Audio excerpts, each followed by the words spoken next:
Escola, eu vou ter que te pedir uma coisa chata, tá? Explica para os nossos ouvintes, de novo, como funciona essa eleição americana, porque eu tenho aqui... Não é chato, não. Não, é que a gente já explicou tantas vezes, mas é que é tão confuso mesmo esse sistema deles, que os ouvintes estão pedindo aqui, me explica que eu não entendo, mas como assim? Eles votam, o voto é direto, mas o que conta é esses delegados, como é que se escolhe os delegados, que história é essa de que o que ganha leva tudo? Então, explica de novo, que eu sei que tu é bem didático para isso, Escola. Tá certo. Os Estados Unidos são divididos em 50 estados. Nesses 50 estados existe o que eles chamam de colégio eleitoral, com 538 votos em todo o país. Cada estado tem um peso no colégio eleitoral. O estado com maior população tem um peso maior no colégio eleitoral. Vou dar um exemplo. Qual é o estado que tem maior peso no colégio eleitoral, mais representativo? A Califórnia. Por quê? Porque é o estado que tem a maior população. A Califórnia, dentro desse colégio de 538, tem 55 delegados. Pois bem, cada estado, então, tem um número específico de delegados. Outro estado, por exemplo, o Texas. O Texas tem 27 milhões de habitantes.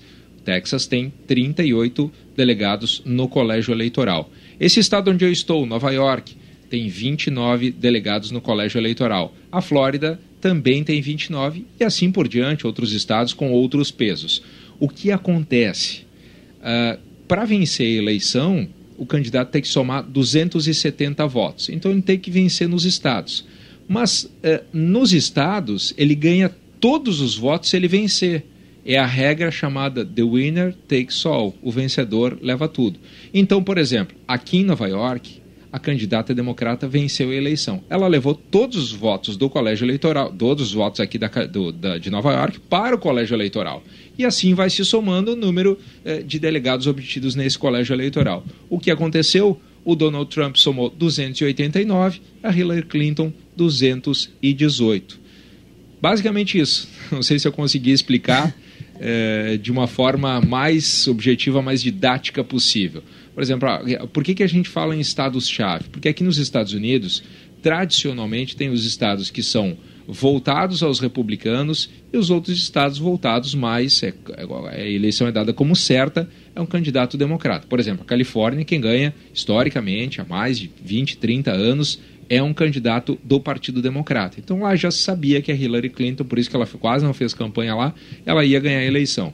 Por que ela escolheu a Flórida? Porque eles escolheram estados como Ohio, Wisconsin, Pensilvânia, Carolina do Norte, porque esses estados são estados chamados de estados pêndulo.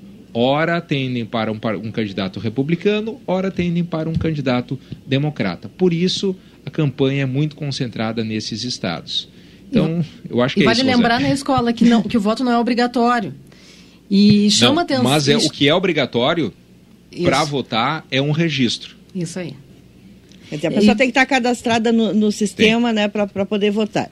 Escola, eu vou dizer para os ouvintes aqui que não entenderam, que tem lá no blog Dicas de Inglês, do professor Fábio Emerim, a conversa que ele teve contigo, explicando como ocorre a eleição nos Estados Unidos. O Fábio está nos lembrando aqui, porque daqui a pouco vai ter gente que perdeu essa explicação e vai perguntar. Então, os ouvintes que estão nos ouvindo agora, se não entenderam, ali está didaticamente explicado. E tem muita mensagem de ouvinte, escola, querendo saber uma coisa, uma perguntinha pessoal. Como o senhor aguenta ficar acordado todo esse tempo? Cláudio Brito fazendo escola na Rádio Gaúcha. Quantas horas sem dormir, escola? E com quantos litros de café? Hoje eu acabei de tomar mais um copo de café. Mas, Rosane, sabe que nesse tipo de cobertura... A adrenalina sustenta. A adrenalina está lá em cima, né? A adrenalina está lá em cima.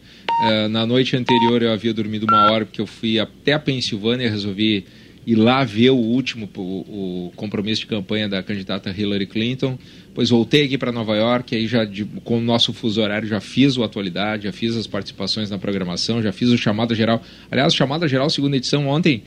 direto da Times Square, numa posição em que estavam ali todas as principais emissoras americanas e estava lá a pequena Rádio Gaúcha dentro desse gigantesco esquema de cobertura eleitoral aqui dos Estados Unidos. Mas com muito orgulho fiz o programa de lá, ao vivo, Chamada Geral, segunda edição. Agora tem mais uma jornada...